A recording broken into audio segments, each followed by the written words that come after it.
नमस्कार दोस्तों, current affairs concept में आपका स्वागत है। और आज हम बात करेंगे माउंट हैरियट की।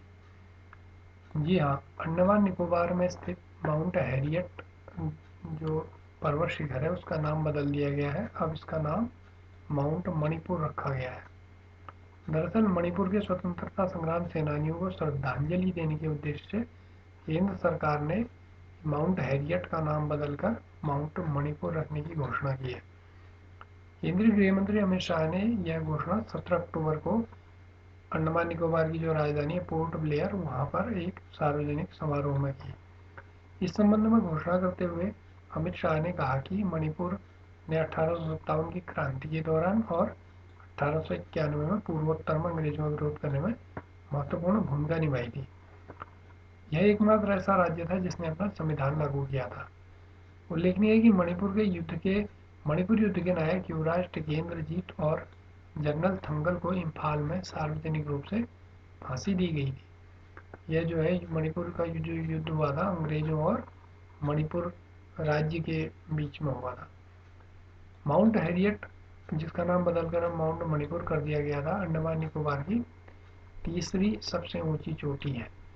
यहाँ एंग्लो मणिपुर युद्ध 1891 के दौरान के जो महाराजा कुलचंद्र सिंह और उनके 22 साथी थे, उनको यहाँ पर कैद किया गया था।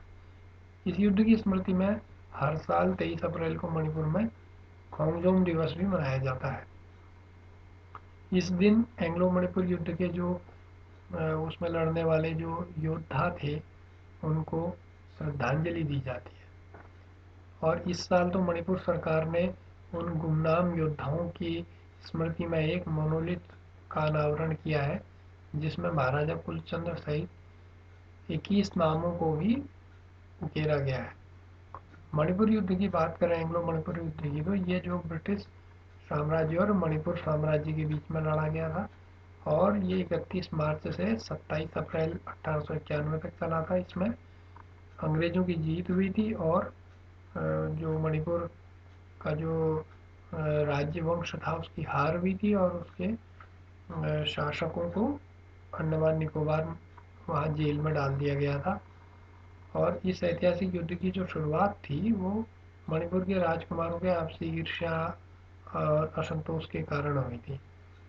दरअसल मणिपुर के तत्कालीन महाराजा चंद्रकीर्ति सिंह की मृत्यु के पश्चात उनके सबसे बड़े पुत्र सूरचंद्र 1886 में गद्दी पर बैठे। लेकिन उनके गद्दी पर बैठने के पश्चात शाही परिवार में फूट पड़ गई और आंतरिक असंतोष का फायदा अंग्रेजों ने उठाया और उन्होंने मणिपुर के प्रशासन में खुले तौर पर हस्तक्षेप करना शुरू कर दिया, तो जिसके बाद राज्य की ओर से इसका विरोध किया गया। लेकिन अंततः जो है युद्ध हुआ और यह युद्ध मणिपुर के खोंगजोम की खेबा पहाड़ियों पर लड़ा गया था। इसलिए इस दिवस का नाम खोंगजोम दिवस भी कहा जाता है। 27 अप्रैल 1891 को युद्ध समाप्त हो गया और इस पर अंग्रेजों का प्रत्यक्ष नियंत्रण हो गया।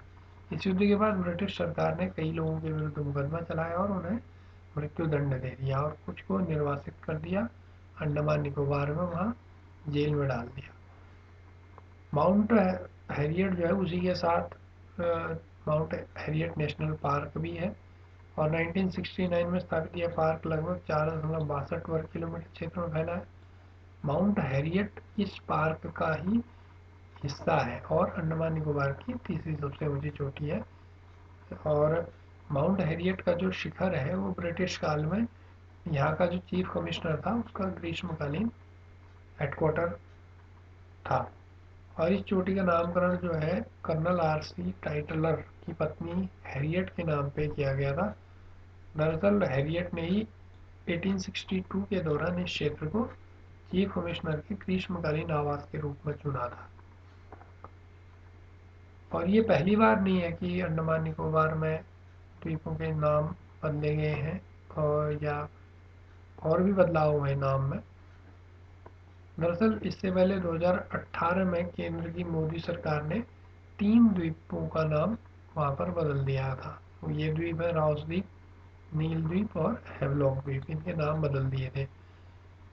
दरअसल प्रधानमंत्री नरेंद्र मोदी ने 30 दिसंबर 2018 को नेताजी सुभाष चंद्र बोस के पोर्ट ब्लेयर में तिरंगा फहराने की 75वीं वर्षगांठ पर इसकी घोषणा की थी। नेताजी सुभाष चंद्र बोस ने 30 दिसंबर 1943 को पोर्ट ब्लेयर में तिरंगा फहराया था। ये जो तिरंगा था, उन्होंने जो सरकार गठित की थी, आज़ाद हिंद सरकार की, जो आरजी हुकूमत हिंद जो गठित की थी, उसका तिरंगा था।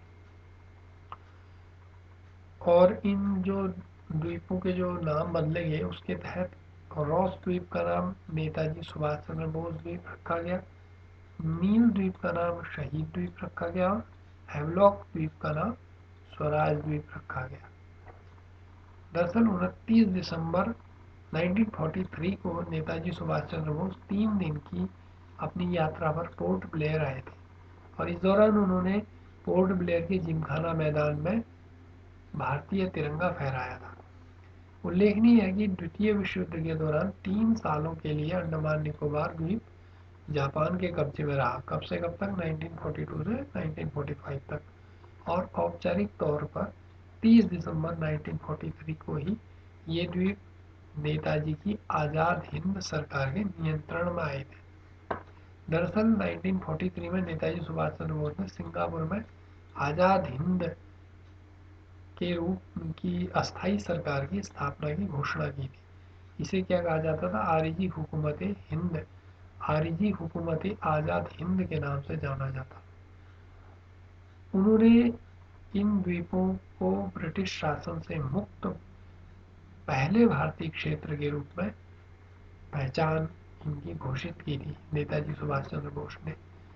नेताजी ने अंडमान को शहीद और निकोबार को स्वराज द्वीप नाम दिया था और आईएनए के जनरल एडी लोगनाथन को इन द्वीपों का गवर्नर नियुक्त किया था।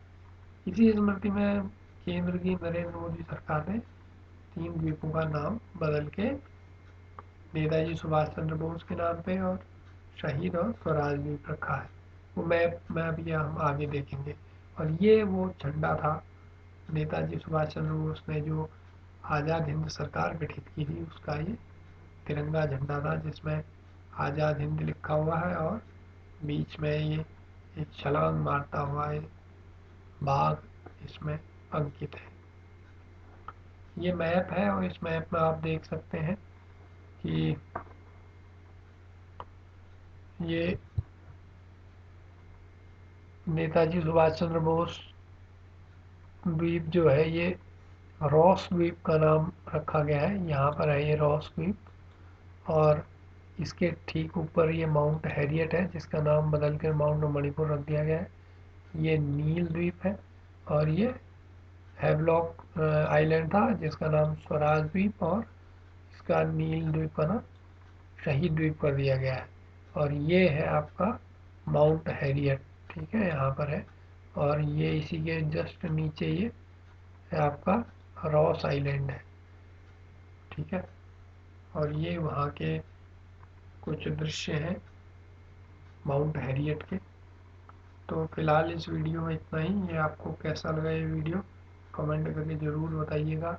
पसंद आया तो लाइक भी कर दीजिएगा, शेयर भी कर दीजिएगा और सब्सक्राइब करके बेल आइकन जो है उसको भी प्रेस कर दीजिएगा। तो फिलहाल इस वीडियो में इतना ही।